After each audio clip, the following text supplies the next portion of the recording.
Greater Noida से खबर आपको बताएं, जहां पर ग्रेटर नोएडा यमुना एक्सप्रेसवे के रास्ते दिल्ली जा रहे किसानों की पुलिस ने हिरासत में ले लिया है। इस दौरान पुलिस और किसानों के बीच जमकर नोकझोंक भी हुई। इन किसानों को सूरजपुर पुलिस लाइन में हिरासत में भी लिया गया है। प्रदर्शन के दौरान किसानों ने पुलिस प्रशासन के खिलाफ जमकर नारेबाजी की।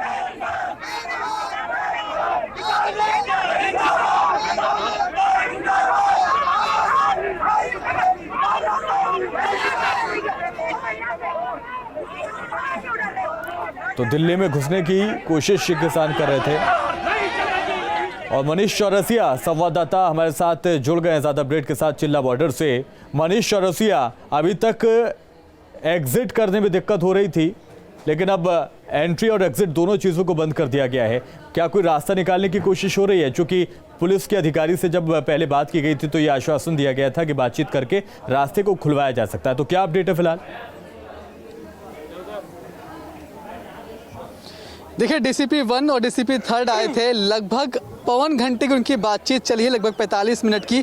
लेकिन उस बातचीत में पुलिस को आश्वासन मिला था कि 1 घंटे बाद हम इस बात पर डिसीजन लेंगे कि इस तरफ के रास्ते को जहां हम खड़े हैं ये खोला जाए या फिर नहीं खोला जाए। लेकिन 1 घंटे से ज़्यादा का वक्त बीत चुका है और अभी तक ये रास्ता पूरी तरह से बंद है। अगर तस्वीरें आपको दिखाऊं तो आप देखिए, पूरे रास्ते पर किसान जमा है। किसान कहीं बैठे हुए हैं, कहीं लेटे हुए हैं, लेकिन रास्ते को फिलहाल खाली नहीं कर रहे हैं। कुल मिलाकर चिल्ला बॉर्डर पर दोनों ही रास्ते, चाहे आप दिल्ली से नोएडा की तरफ जाएं, चाहे नोएडा से दिल्ली की तरफ आएं, वो दोनों ही रास्ते पूरी तरह से बंद कर दिए गए हैं और किसान अभी भी बैठे हैं। मीटिंग वहां चल रही है, मीटिंग के नतीजे का इंतजार है। मीटिंग चल रही है, नतीजा जो भी आए इस रास्ते को खाली करेंगे या नहीं करेंगे। काला कानून हटेगा तो खाली करेंगे, उससे पहले नहीं करेंगे, ये हमारा बात बोल चुके हमारे अध्यक्ष जी। लेकिन इसके पहले तक ये इस तरफ का रास्ता खुला हुआ था, उस तरफ आप लोग बैठे हुए थे, यहाँ पर अब बैठे हैं। कई लोगों को दिक्कतें हो रही हैं, दोनों रास्ते बंद हो गए हैं। क्या लोगों की दिक्कतों को देखते हुए? हाँ, हम खुद चाहते हैं कि रास्ता खोले, हम नहीं चाहते दिक्कत हो किसी को, लेकिन काला कानून वापसी लो, हम खोल देंगे इसे। दिक्कत हो रही है तो वापसी ले लेना, क्यों नहीं ले रहे वापसी? जब दिक्कत हो रही है तो सबको दिक्कत खत्म करें, काहे के नहीं बैठे हैं सीट पे। अभी जो बातचीत चल रही है वो बातचीत अगर सफल नहीं होती है तो क्या करें? सबसे पहली बात तो ये है कि हम इतनी दूर से आ रहे हैं, यहाँ पे धरना दे रहे हैं और ये हमारे बड़े भाई कामरान भाई चंदेरू, किसानों के सम्मान में कामरान चंदेरू बात रखने की बात ये है कि हम दिन रात यहाँ एक कर रहे हैं और हमारी बात रखी जाए। हम यहाँ रोड पे सो रहे हैं, ठंड पड़ रही है और कोई कहता है हिंदू परेशान है, कोई कहता है मुसलमान परेशान है। हकीकत बात तो ये है कि किसान परेशान है। किसान परेशान है, लेकिन बहुत सारे किसानों जब एक्सप्रेस से यहाँ पर आ रहे थे उनको हिरासत में लिया गया है, क्या कहेंगे? ये बेचारे कितने बहुत सारे किसानों को हिरासत में लिया गया। जी, हम रास्ते में हमने देखा था परी चौक के वहाँ पे, तो बहुत गाड़ी हैं जो किसानों को रास्ते में रोक के रखा हुआ था और वो लोग सब धूप में ऐसे ही खड़े हुए हैं। यहाँ से हटेंगे नहीं हटेंगे? नहीं, मनीष चौरसिया, तमाम लोग आपके साथ मौजूद हैं। मैं चाहता हूं एक सवाल आप इनसे ये करें कि जब सरकार और आप यानी कि किसान बातचीत करने के लिए राजी हैं, सरकार कुछ जगहों पर नरमी बरतने के लिए तैयार है, तो क्या किसान कुछ मुद्दों पर बातचीत या नरमी बरतने के लिए तैयार नहीं हो सकते?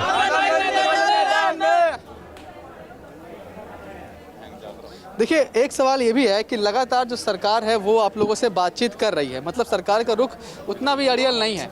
ऐसे में आप लोग इतना सख्त क्यों हो रहे हैं? एक रास्ता खुला था, दोनों रास्ते क्यों बंद कर रहे हैं? हमने रास्ता बंद कहाँ किया है? हम तो अंदर जा रहे थे, हमको तो रोका गया है। रास्ता देखो, ये किसान के घर में बनती है क्या बैरिकेटिंग? देखो आप किसके घर में बनती है, सरकार ने लगाया है। हमें दिल्ली जाने दे, अपनी बात रखने दे। जब हमने वोट माननीय नरेंद्र मोदी जी को दी है और वो हमारे देश के मुखिया हैं, प्रधानमंत्री हैं, तो हम मांग अपनी किससे करेंगे? क्या डोनाल्ड ट्रंप से करेंगे? जैसे जो कल की स्थिति थी कि एक तरफ बैठे थे, एक तरफ खुला था, आज भी इसको खोलेंगे? नहीं खोलेंगे, बिल्कुल नहीं खुलेगा ये, जब तक हम वो नहीं करेंगे हमारा। देखिए, सरकार की नरमी भले ही हो कि वो बातचीत कर रहे हैं, लेकिन जो किसान है वो किसी नरमी के मूड में नहीं है। फिलहाल मीटिंग अभी चल रही है। मीटिंग साथ ही आपसे ये भी जानना चाहेंगे, क्योंकि ये वाला चिल्ला बॉर्डर पूरी तरह से आवाजाही यहाँ पर भी बंद कर दी गई है। एक रास्ता है जो कि कह सकते हैं कि एक ही रास्ता बाकी था, अशोकनगर वाला। अगर अशोकनगर वाला रास्ता क्या अभी खुला है या उसको भी बंद करने की तैयारी हो रही है? अगर उसको बंद कर दिया जाता है तो फिर तो पूरी तरह से संपर्क टूट जाएगा। नहीं, ये तो सुबह ही ये हो गया था कि सुबह जब किसानों को जेवर टोल पर रोका गया यहाँ आने से, तो किसानों ने इस दूसरे रास्ते को, जहाँ हम खड़े हैं, मैं तस्वीर आपको दिखाता हूँ, एक रास्ता ये है जो दिल्ली से नोएडा की तरफ आता है, ये अब तक खुला हुआ था। किसान रोड के दूसरी तरफ जो कि नोएडा से दिल्ली की तरफ जाता है, वहाँ पर बैठ गए थे, ये रास्ता खुला हुआ था। लेकिन जब सुबह किसानों को जेवर टोल पर रोका गया यहाँ पर आने से, उसके बाद इन किसानों ने इस रास्ते को बंद किया, ये कहते हुए कि जब हम आपका सहयोग कर रहे हैं, किसान सहयोग कर रहा है एक तरफ का रास्ता छोड़ के, तो आप भला किसानों को टोल पर क्यों रोक रहे हैं। उसके विरोध में किसानों ने यहाँ पर ये रास्ता बंद किया था। हालांकि इसके बाद कई बार दिल्ली पुलिस बातचीत कर चुकी है, नोएडा पुलिस बातचीत कर चुकी है। बताया था नोएडा पुलिस की जो DCP 1 DCP 3 वो दोनों ही लोग आए थे, उन्होंने बातचीत की, लगभग 1 घंटे बातचीत चली, लेकिन कोई हल नहीं निकला है। और इसके पहले ही किसान ने कह चुके कि अगर आज बातचीत विफल होती है तो वो इस बैरिकेडिंग को गिराकर, तोड़कर आगे बढ़ने की कोशिश करेंगे। हालांकि नोएडा पुलिस को ये आश्वासन दिया गया है कि किसान हिंसा नहीं करेंगे, किसी भी तरीके से कोई हिंसात्मक कार्रवाई नहीं करेंगे। दोनों ही बातें हैं, देखना ये है कि किसान ने जो वादा किया है नोएडा पुलिस से वो पूरा होता है या फिर किसान यहाँ से बैरिकेडिंग तोड़कर आगे बढ़ते हैं। ठीक है मनीष चौरसिया, बहुत शुक्रिया फिलहाल की इस तमाम जानकारी के लिए। तो किसान अभी हटने के लिए तैयार नहीं है, आश्वासन दिया गया है कि किसी तरह की हिंसा नहीं होगी। देखना यही है कि रजामंदी बन पाती है या नहीं।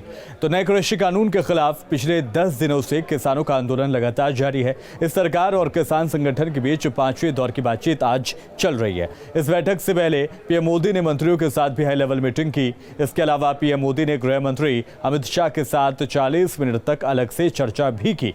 सूत्रों के मुताबिक खबर यह भी है कि पीएम ने किसानों की ठंड में बैठने पर अपनी चिंता भी जाहिर की है। इसके अलावा खबर यह भी आ रही है कि सरकार ने अपना रुख नरम किया है। सरकार कृषि बिल में संशोधन के लिए तैयार है।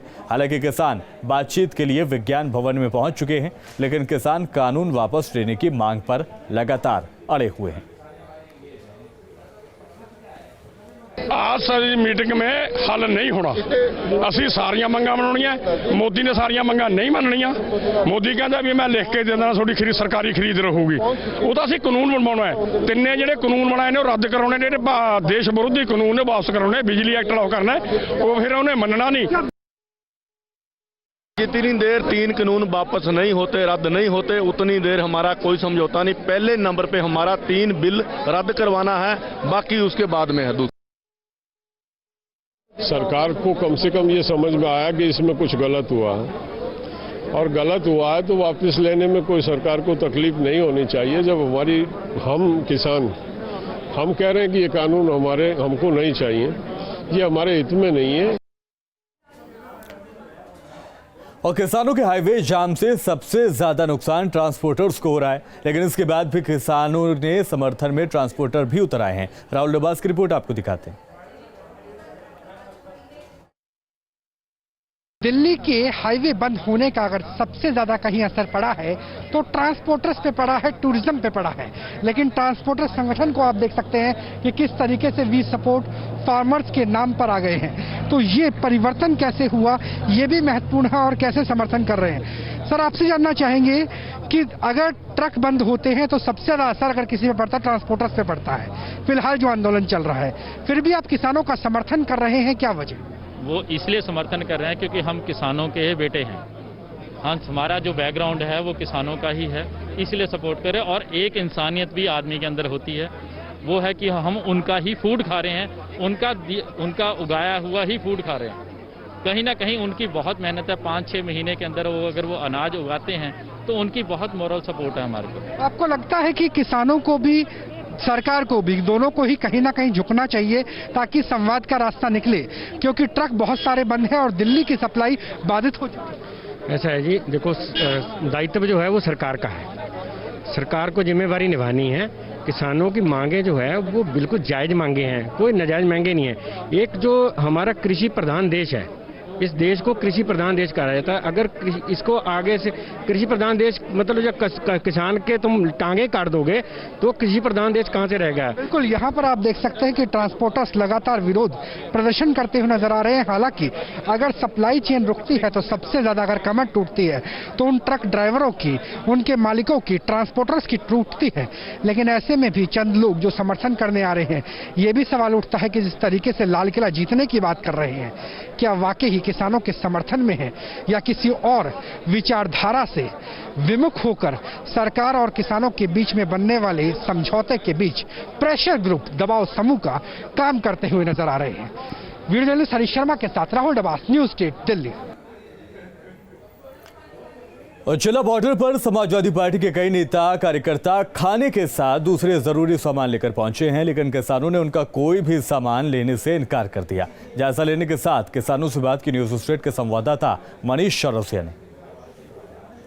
चिल्ला बॉर्डर पर किसानों का समर्थन करने के लिए समाजवादी पार्टी के लोग आए थे और बाकायदा अपने साथ वो खाना लेकर आए थे 2 गाड़ियों में, लेकिन किसानों ने उनको यहाँ से उसी हाथ वापस कर दिया है। एक और गाड़ी थी जो उनके साथ वापस जा रही है। 2 गाड़ियों में सामान लेकर आए थे, एक गाड़ी पहले निकल गई और दूसरी गाड़ी को भी रवाना कर दिया गया है। जो तमाम नेता उनको वापस लोग पार्टी के जिलाध्यक्ष वगैरह कुछ लोग हमारे यहाँ किसानों के यहाँ कुछ खाना लेके आए। हमारे राष्ट्रीय नेतृत्व ने उनको हाथ जोड़ के मना कर दिया, हम किसी पार्टी का सहयोग नहीं लेंगे। हमारे पास अवेलेबल खाना है, अवेलेबल पत्तल हैं और हम भूखा रह के भी अपनी लड़ाई लड़ना जानते हैं। कौन सी पार्टी के लोग आए? पार्टी जो भी हो, मैंने देखा नहीं, पर कोई झंडा लग रहा था, साइकिल वाइकिल छप रही थी। भैया मैं बेपड़े आदमी, किसान आदमी हूँ, वहाँ पर झंडा लग रहा था, हमने मना कर दिया। हम किसी पार्टी का कोई सहयोग नहीं लेंगे, किसी कीमत पर नहीं लेंगे। क्यों कि ये किसान यूनियन भानु में इतना दम है कि हम गाँव से 5-5 किलो आटा मांग करके अपना टाइम काट सकते। नहीं है स्वागत, बिल्कुल नहीं है किसी भी पॉलिटिकल पार्टी का। ना तो हमें समर्थन की जरूरत है,